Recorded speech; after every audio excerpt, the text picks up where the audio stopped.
మంచిర్యాల జిల్లా నెన్నెల మండలంలో రైతులు ఆందోళన చేపట్టారు. జోగాపూర్ మత్తడిబాగ్ ప్రాజెక్టు కుడి కాలువ తూమును గుర్తు తెలియని వ్యక్తులు ధ్వంసం చేశారు. వారం రోజులుగా పంట పొలాలకు నీరు అందకపోవడంతో మైలారం, గొల్లపల్లి గ్రామాల రైతులు ఆందోళన చెందుతున్నారు. అధికారులు వెంటనే స్పందించి తూమును ధ్వంసం చేసిన వ్యక్తులపై చర్యలు తీసుకోవాలని రైతులు డిమాండ్ చేశారు.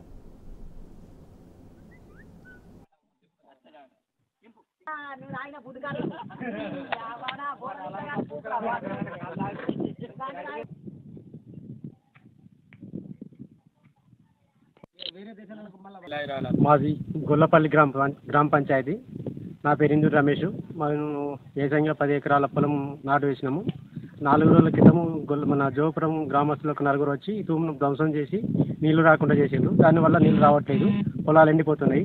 వెంటనే అధికారులు దీని మీద చర్య తీసుకోవాలని కోరుతున్నాము. ఇప్పటికే మన పోలీసు వాళ్ళకు కూడా ఫిర్యాదు చేయడం జరుగుతుంది. ఈరోజు రెవెన్యూ వాళ్ళకి చెప్పినాము, ఇరిగేషన్ వాళ్ళకు కూడా చెప్పడం జరిగింది. ఇప్పటివరకు ఎవరు పట్టించుకోవడం లేదు. వాళ్ళ మీద చర్య తీసుకొని ఈ తూమును రిపేర్ చేయించగలరని అధికారులను కోరుతున్నారు. నాకు 7 ఎకరాల పొలం ఉన్నది. ఏదో నారేసుకుంటా అన్నా, పంట తీసుకుంటా అన్నా, బాగుపడతా అన్నా. ఈ సంవత్సరము నీళ్లకు అవకాశం లేక నారేయలేదు. ఇప్పుడు మళ్ళా కాంగా ఆ తూముని మొత్తం దౌర్జన్యం చేసిండ్రు, రేకును వాళ్ళకి కొట్టిండ్రు, మొత్తం లోపల ఏం లేకుండా చేసిండ్రు, నీళ్లు రాకుండా అయినాయి. ఇప్పుడు వేసేటోళ్ళు కూడా ఆగిపోయింది. ఎక్కడి పొలాలు అక్కడి ఊళ్ళాగిపోతున్నాయి నాట్లు.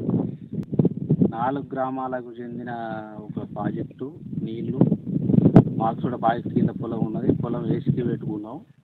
వేసుకి పెట్టుకుంటే ఊరు వచ్చి ఆ తూములు 4 జోపురు వాళ్ళు వచ్చి ఆ తూము లేకుండా దాన్ని నట్టిప్పి తూము నడవకుండా చేసి మమ్మల్ని ఇబ్బంది పెడతారు. కాలువ కూడా మాకు ఎత్తుగా ఉన్నది, ఆ నీళ్ళు వస్తలేవు.